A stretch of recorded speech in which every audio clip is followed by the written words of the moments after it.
You and I have a rendezvous with destiny. We'll preserve for our children this, the last best hope of man on earth, or we'll sentence them to take the last step into 1,000 years of darkness. We can deport violent, illegal criminals. That makes a lot of sense. I continue to believe Mr. Trump will not be president. Obama was not the president for this system. Do you think that House Democrats and Senate Democrats should try to cooperate with Donald Trump if he tries to kick people off their health insurance? We're going to have a Youngstown street fight. The American people, they voted against Hillary. They voted against this administration. We pledge allegiance to one flag, and that flag is the American flag. Welcome to the Abolitionists Roundtable, your all-access pass to the 2017 Red, White, and Blue Conservative Revolution. Join the conversation at 734-822-1600. Now, here are your hosts, Del Marsh, Phil Stargell, and Janice Daniels.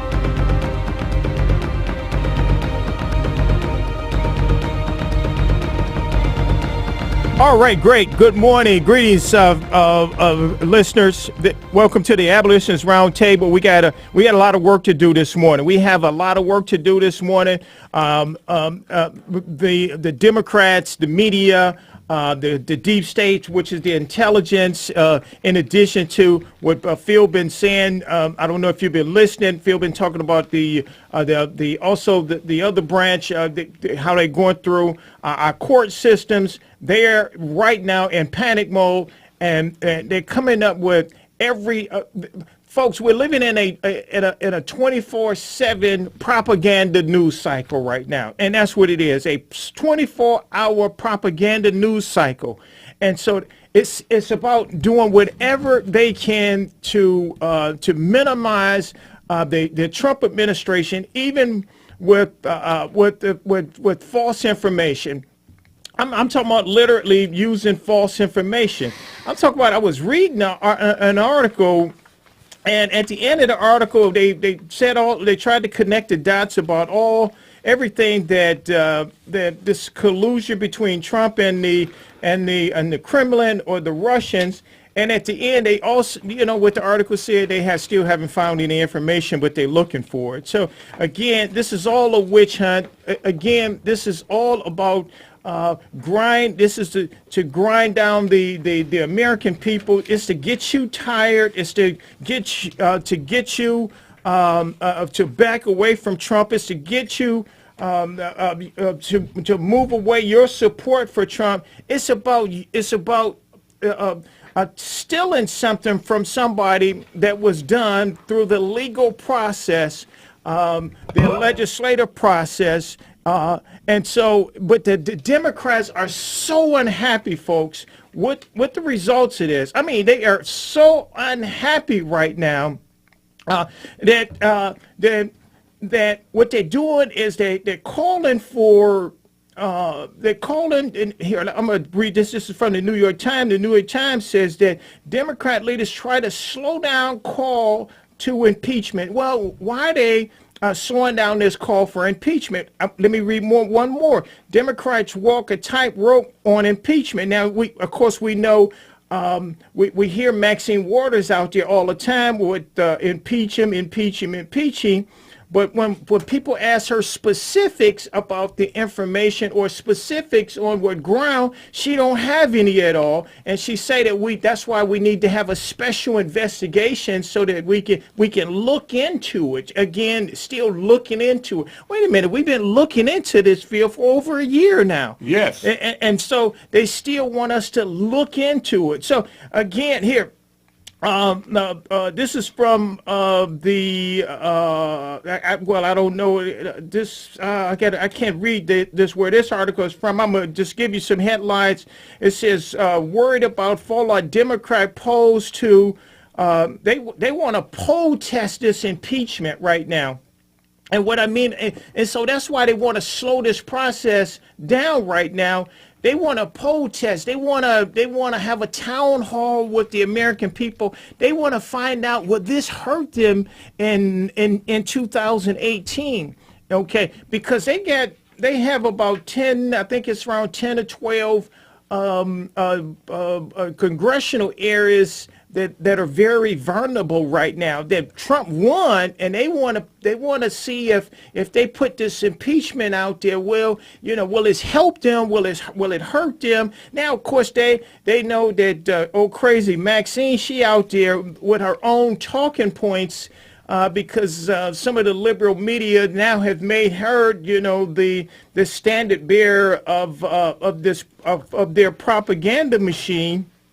But again, they're worried about they saying let's slow down this impeachment. Why are they saying let's slow down this impeachment? Well, for one, they want to drag this process out as long as they can.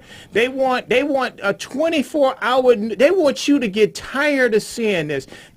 This is going back to when we had the former the Bush administration in office, went over and over and over and over the news cycle. They consistently showed you what was happening in the Iraq War. They consistently showed you the young men and young women that were killed in the Iraq War. Which, if we look at the time span and the number of young men and women that we sent over there, I mean the numbers. Not saying the numbers. Any number is insignificant. We don't want any killed, but that number of young men and women that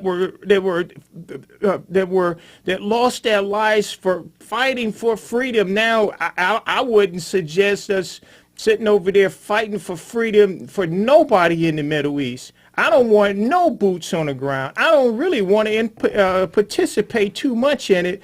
I want to minimize our participation. I understand this, but here I'm getting off and so.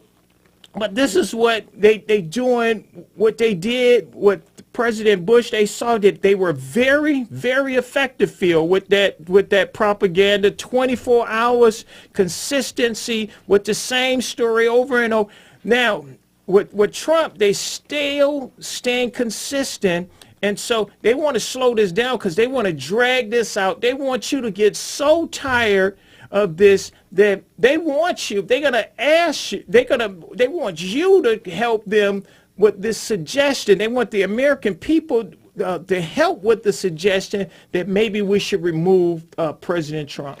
Yeah, and the information that they gained on how to place their strategy was developed under George Bush. I mean, there were times in the past that there would never be a time when you would call the president a liar. That's right. And George Bush, in my estimation, was the first president to be consistently called a liar, and they made a living off of keeping this narrative running that he was lying about this, he was lying about that, and I think they also developed the strategy of using the judicial system a lot more, because like George Bush was able to pass some stuff with the economic situation, and the courts overruled it, and he vetoed it, and then the Congress turned around, even though they had a majority, they were able to override his veto. He only had one veto, and they defeated that. That shows you how deeply embedded the deep state is, and with the judicial system and with the intelligence system. They used all of that, and defeated Bush's agenda to get some significant tax relief done, and we've never been able to get that type of legislation even to a point where you could get it passed and get the president to sign it. And that's what's going on right now with the economic system. They want it. The Senate is holding up right now. The Senate is holding up the legislation that was passed in the House to end Obamacare. That should be the priority of the Senate today, to get that legislation passed to get rid of Obamacare for once and for all. But guess what? They're going to drag their feet under the hiding out of Trump is not popular enough and he may not be the president and all of that. Yeah.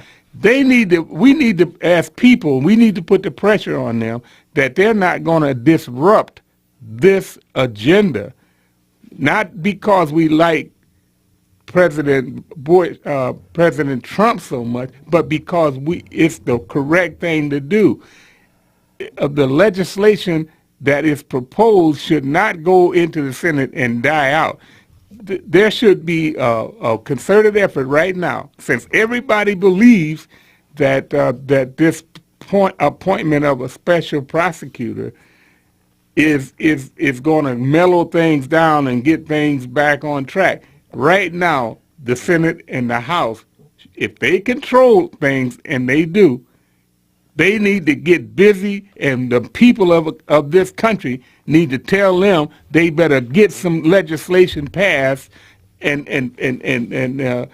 make it so that it could get to the president's desk and get it signed. Yeah, well, I can tell you that we do have these majorities of Republicans, but these majority of Republicans, they're getting a little nervous themselves.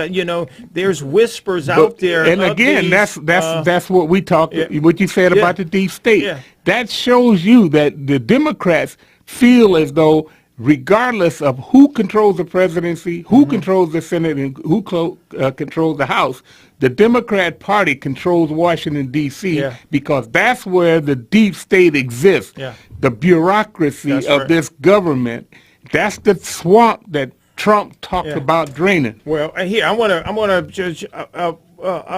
got two parts that I want, but I want to show you something right here. Democrat Congressman encourages movement undermining Trump's presidency. Yeah. We are deep state. Yeah. Now, this is what he said. Yeah. Okay, so here. So it says California Democrat Ted Lieu tweeted Monday, "We are the deep state," and suggested the government workers, journalists, and teachers are part of the watch this right here, part of the movement to undermine President Trump. They are part of and they're admitting it. And that's right.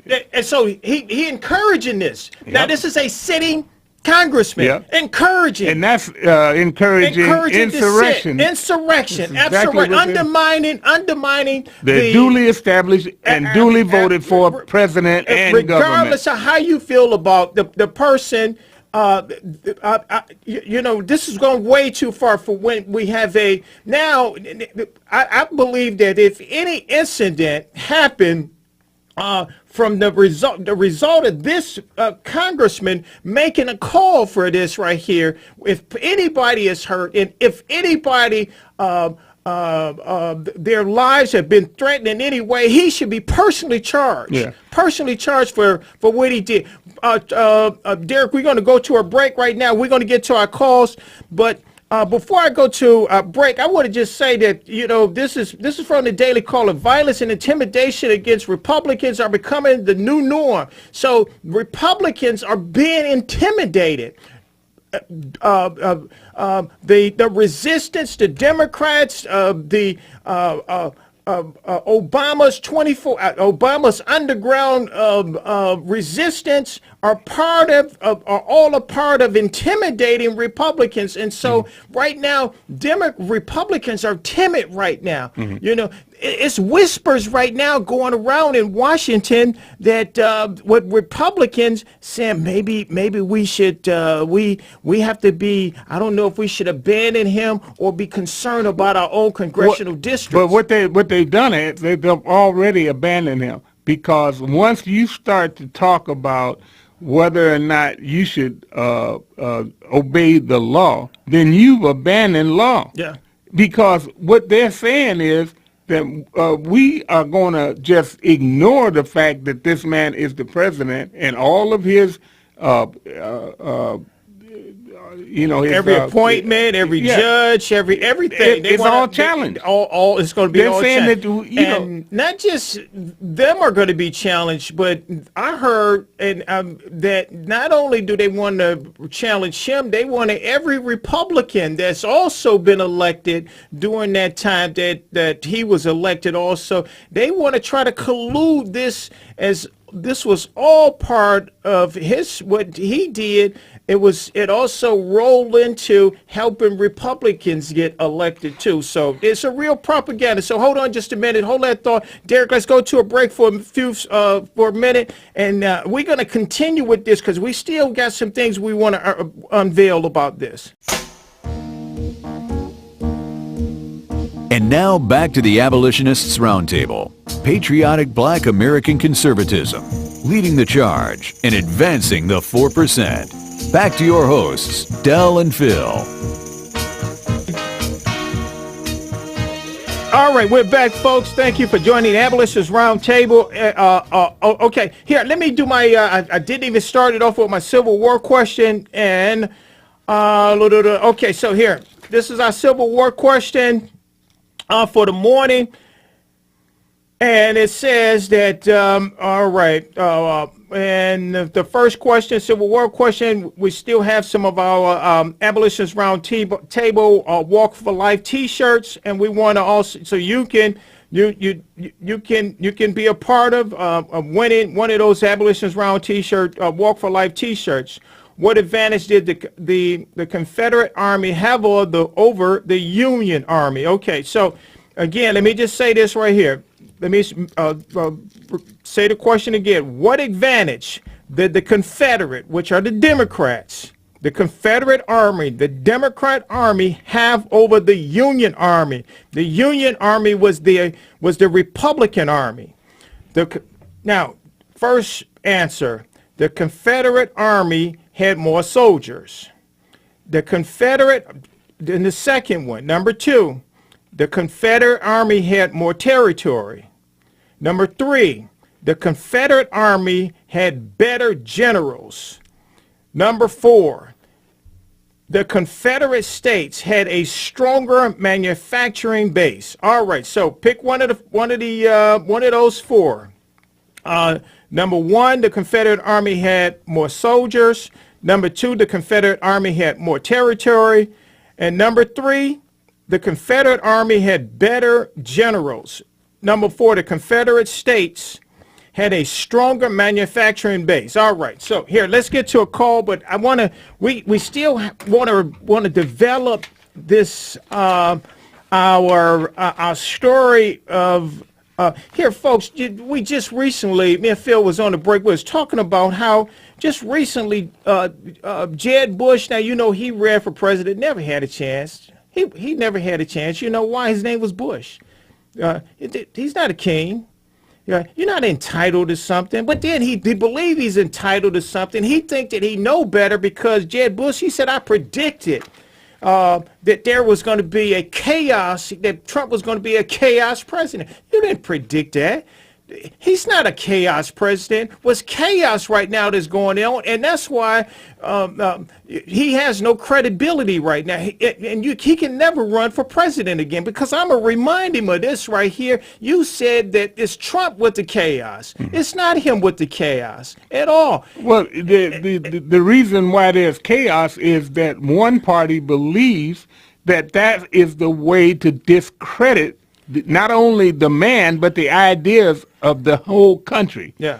And they believe that that's going to put them back in power. That's why they saying, slow down. We want to poll test this right here. So, but we don't have chaos. What we have is a party that is trying to cause chaos by going against and so what he did, that was a fake statement. Yeah. And that was a false statement. And you know what? And I feel like Jeb Bush should have stood up and say, you know what? Me and him had disagreed on some things. Yeah. But the chaos that we're seeing is the chaos from the people on the other side because they're unhappy with the process. We had a process, and we have a process.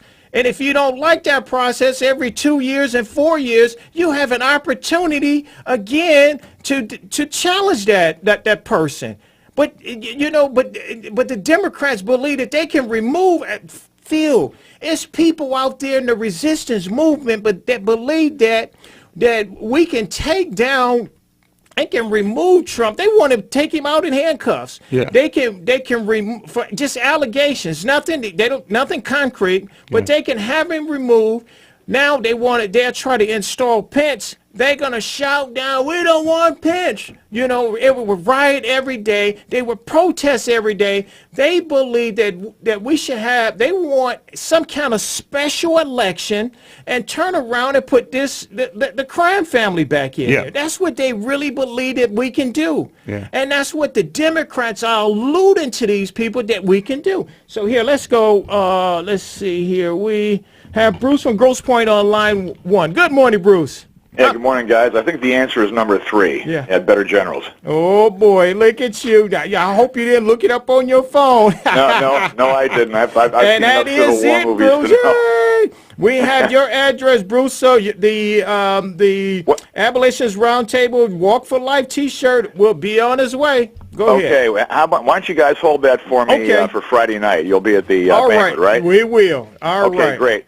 Real quick, you know, I'm looking at the opposition Trump is receiving from people in his own party. You know, these people like McCain and McConnell and, you know, Lindsey Graham, the two senators from was it Maine, Olympia Snowjob, and Susan Collins, and also Lisa Murkowski from Alaska. These people should be standing behind Trump. They should be looking at what's going on right now and saying, look, this is a bunch of garbage. You know, there's been no proof at all to any of these allegations of Russian collusion or whatever you want to call it.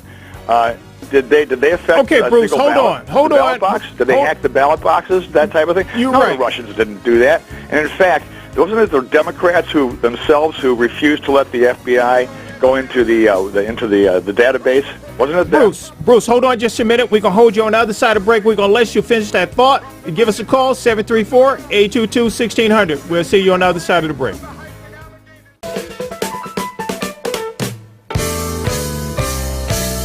You're listening to the Abolitionists Roundtable, patriotic, red, white, and blue, conservative all-access radio, with your hosts, Del, Phil, and Janice. They're leading the charge and advancing the conservative revolution. Join the conversation at 734-822-1600. Hello, I'm Milt, and this is Logically Speaking Uncensored, National Heterosexual Recognition and Appreciation Month. June has been established as National Heterosexual Recognition and Appreciation Month, a month whereby those who appreciate the heterosexual process of procreation can take time to celebrate the glorious command in Genesis 1:28, which instructed heterosexuals to be fruitful and multiply and replenish the earth and subdue it. Yet life haters are busy destroying the importance of life by ignoring reports that since 1973, over 56 million babies have been aborted. Daily, life haters attack the normalcy of male and female relationships, which are essential for the heterosexual process of procreation. Daily, those who hate Judeo-Christian values belittle, assault, and kill Christians and Jews in an effort to deter and stop their life appreciation influences upon humankind. Daily, confused people are being overwhelmed with propaganda that God made a mistake when he ordained heterosexuals as the exclusive vessel for human life, and that it is acceptable for young children to be encouraged and indoctrinated into the belief that there is an alternative lifestyle to being a heterosexual, dismissing the fact that there is no alternative style to life. For too long, life appreciators have been apologetic and submissive, seldom acknowledging or proclaiming their consecrated mandate, while abortionists, atheists, gender impersonators, and secularists openly celebrate their self-indulgence. It is time for life appreciators to extend their convictions beyond passivity and counterbalance those who seek to dominate our most defenseless and precious human asset, our children, who on a daily basis are being corrupted physically, psychologically, socially, and spiritually. This is child abuse. Therefore, heterosexuals should stop trying to change the preferences of those who reject them and dedicate their time to saving children by teaching them to recognize, appreciate, and praise God for the glorious gift of life. The foundation of humanity is predicated on procreation, marriage between a man and woman, family, children, and a reverence for God. When a nation diminishes and decimates its population by abortions, while their enemies increase their population, that nation is signing a prescription for defeat. It is time for individuals, groups, organizations, businesses, and churches to unite in truth and negate lies with positive events and programs that exalt and counter distortions and the culture of death by standing up and speaking out. And in June, participate in National Heterosexual Recognition and Appreciation Month and inform the nation that you celebrate life and you are not afraid to be right. I am Milt, logically speaking, uncensored, saying, think about it. And to God be the glory.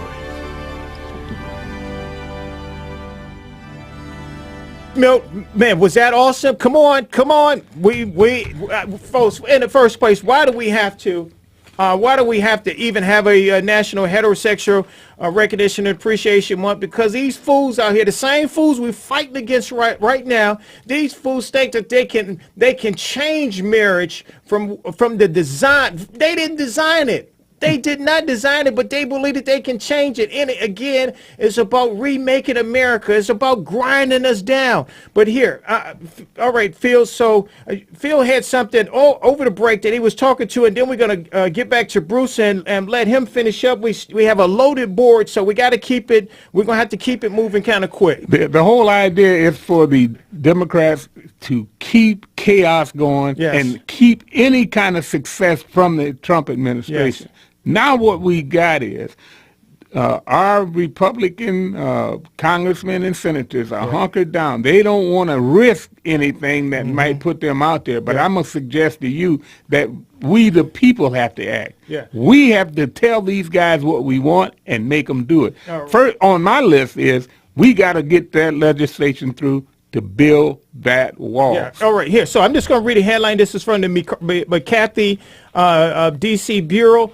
And so it says that Obama-linked group to target vulnerable House Republicans. Okay, so it says a progressive organization is launching a new campaign to pressure GOP lawmakers in districts where President Trump performed worse, and undertaken in an hope to challenge grassroots energy against endangered Republicans incumbents. So again, the reason why we see this is, I'm just trying to link this all together, Phil, that the reason why we see a lot of some of Republicans that's trying to back off Trump, they, again, Phil, we know we're stronger in numbers, but they believe that because they're being targeted by these progressive groups, that they have to back off Trump, that they think that they by themselves can win their district if they move away from Trump. No, stay together with the team. That's right. Let us all block for you together. That's right.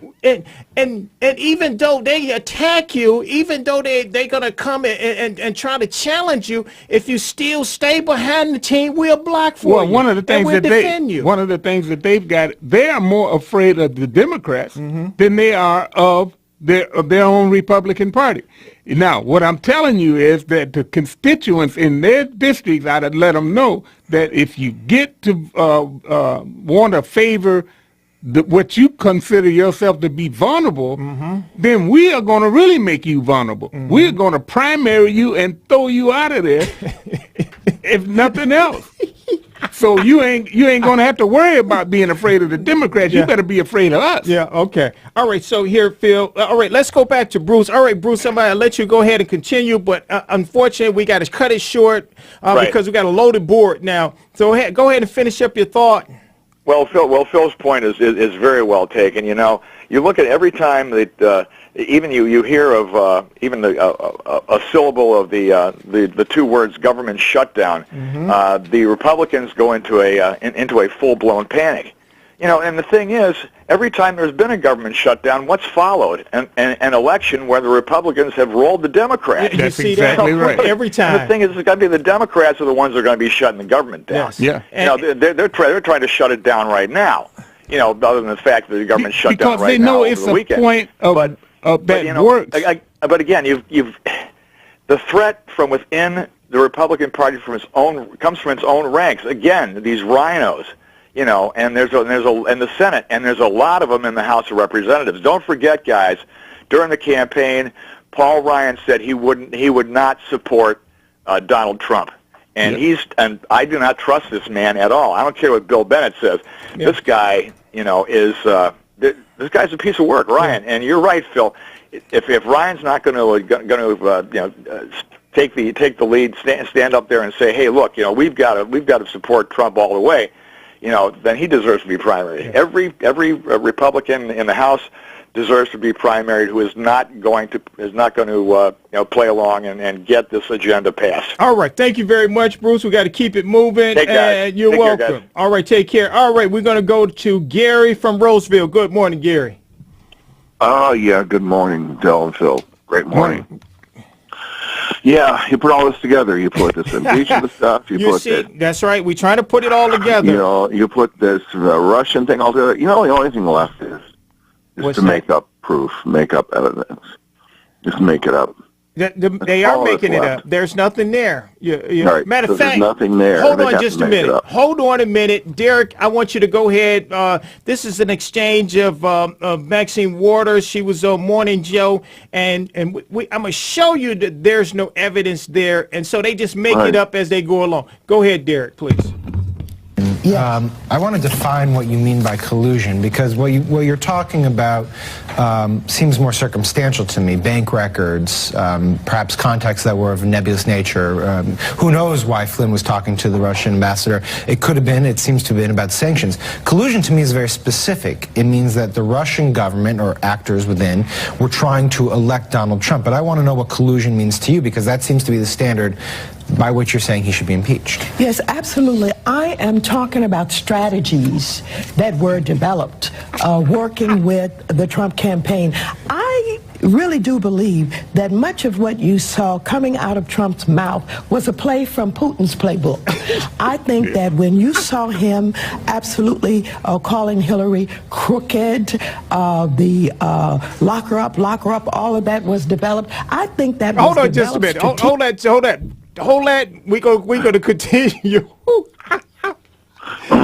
You see, she just made up something on the fly. So basically, I just wanted that one part. She said that he asked a specific question, and she talking about it was a campaign strategy that Putin made up, lock her up. That Putin made up this other crooked Hillary. Yeah. It was. So, well, wait till they start coming up with memos or something, you know. They type have up their own little memos or whatever and start to make it look like it's proof or something, you know. That's what they'll start. That's all that's left. What can they do? They're so desperate to get Trump out of office. They're so desperate. I mean, they so desperate. Really, these folks out here, to be honest with you, they cannot believe that they get their tail whooped. Not just as the president, but they got their tail whooped since 2010. They done lost over 1,200 seats. And so they want to get back in that. And then Republicans haven't been in a majority in so long. They don't know what to do with the power. I'm gonna be honest with you. But look at it. You go back for 20 years, over the years that they've lost all of these hundreds of seats in state and federal government. It's always, they keep coming up with these new ideas, but the only staple that they got is racism. And racism is being almost eliminated in this country, but you would think that it was everywhere. The same thing with global warming and global cooling. It don't exist. But yet and still, these people continue to make it up as they go. And so that's a tried and true winner for them. But, you know, we can stop that by remaining independent of it and not allowing ourselves to buy into this stuff just because we think we might lose our seat. We've got to show some unity on our side because they have converted us. We haven't convinced them of anything. Yeah, I'm with you. All right. Well, you got your last word, Gary. Thank you. Yeah, well, yeah, that's it. I mean, what can they do but just make up stuff and just come up with stuff, you know? Yeah. All right. Thank you very much. We'll talk to you soon. All right. We'll see you next week, too. How many different ideas have the Democrats come up with over the last 20 years? I mean, look, the latest is being this transgenderism. I mean, we know that a man is a man and a woman is a woman, but no, now they've gone so far as to say, well, if you want to be black and you're white, well, and there's nothing wrong with that. That's right. You know, we have a number of people that have changed themselves. All right, thanks, Gary. We'll talk to you. All right. Let's go to a break for a minute, Derek, and then we're going to come back. Folks, we still have a lot. If you want to be a part of the conversation, give us a call at 734-822-1600. Go to our website, artofmichigan.com. There's a donut there. Click on it, and we can use your support. All right. We'll see you in a few minutes.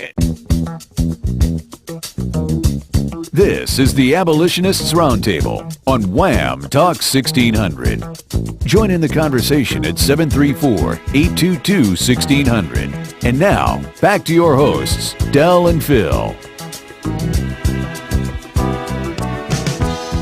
When I wake up in the morning, love.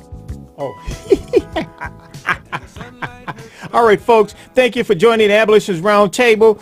We got to still have a few minutes left. We're going to get to some of our calls. Whatever you want to talk about, we set the table. What we've been talking about is that right now we call a 24/7 propaganda news cycle right now. And folks, if you don't see it, this is a deep state coup that's going on right now. We heard a congressman from California say it, that we are the deep state, that we all must you are part of the reason. He called them teachers and government employees, telling them that they must reject him, that they have to be a part of the leaks from within the government to try to undermine President Trump. Folks, we've never ever heard sitting congressmen and women say stuff like this to undermine our government, to undermine this process. If it was said from the other side, they would be rioting in the streets. Well, they don't need no reason to riot. They'll just riot for any reason at all. These fools. Okay, we're gonna go to Gary from Hazel Park. Good morning, Gary. Hey, good morning, guys. Good morning. You guys got it on the head right here because they've been led to believe they can get away with anything because they have gotten away with anything. They got away with Benghazi. They get away with killing millions of babies. They get away with the IRS attacking the Tea Party. They're getting away with psychologically assaulting our kids. They got away with electing a Marxist pig to the White House named Obama when this man should have never been in the White House. They got away with facilitating an invasion from all over the world to undermine the American people in elections. So they have been winning. And now that they finally got some opposition, they're going to try and destroy that opposition at all costs because they were within one election away with destroying the nation. If they had got Hillary in, this nation would be being crippled right now. It would have been crippled. You're right. And I think they would have undermined all three branches of government and made this something different than a limited Republican form of government. But Gary, that list that you have, you was right on point with everything that you said. Right on point. Right. And they would probably have been establishing the deep state right now. So, something that's so bad and so unattainable that we'd never see it coming. And that might be happening right now and we don't even know it. You know, there could be forces in play that we have no clue what they're doing because they've been in power for so long. All right, guys, you take it easy. I'll let somebody else get on. All right, thanks, Gary. We'll talk to you soon. All right. Well, it is being done right now. the deep state is expanding by virtue of the things like California trying to turn the whole state into a sanctuary state. Mm-hmm. And then if you get California as a sanctuary state, then you got a district run by the Ninth Circuit that is sanctuary courts. That would be what they would do, because all of the people going there to the Ninth Circuit are from California, or will be from California, or either went to school in California. This is the craziest thing going, that we can allow this kind of nonsense to go on in a republic where it is the people vote, but they cannot vote themselves to be able to secede from the union. That's basically what's going on. And so but not only California, but the whole district, that whole 9th district out there, it has basically seceded from the government. And it'll get worse. So, because there are other states like Illinois. Yes. Chicago is a huge state. New York is a huge state. They're talking about expanding their sanctuary cities policies all over. And these are the media, the giant media markets. All of these are the giant media markets. And this is what's driving the polling. It's driving the voting patterns of the Democrats. Well, they're trying to, at least. So if they expand, it's only going to get worse. They are controlling the voting patterns in those states that you named. Well, and look at it. True. I mean, here we look at Trump wins the Electoral College because he went and campaigned in the states that were conducive to him. Yeah. But it wasn't conducive by population. Yeah. So when the news media decides to take polling, what they do, they go into the states that are the media outlets, the media outlets, and that again corresponds with the Electoral College, and that's how the popular vote. So that's how they can skew these polling results and get everybody to believe that if you're in certain areas, your seat is vulnerable, when it may or may not be. Yeah. Now, here, let's go back for a minute. We was talking about this on break. Well, in the time, we got a minute left. I was going to say, in a minute, what did Derek do to that clock again? He did it again. He did it again. Derek, you did it again. Folks, go to our website at artofmichigan.com. We need you to continue your support. Folks, if you don't know it, I want to let you know that there's no real news out there anymore. This is not news. This is commentary. This is where your voice is heard right here. And so if your voice is heard, I'm just asking for you to support us. Folks, we'll see you next week. Thank you. WAAM TALK1600 listeners to continue the roundtable discussions by mailing correspondence to Art of Michigan, Post Office Box 135, Garden City, Michigan 48135. Or follow Phil, Del, and Janice at artofmichigan.com. You can also send emails to artofmichigan@hotmail.com. And most of all, continue to listen every Saturday and tell a friend.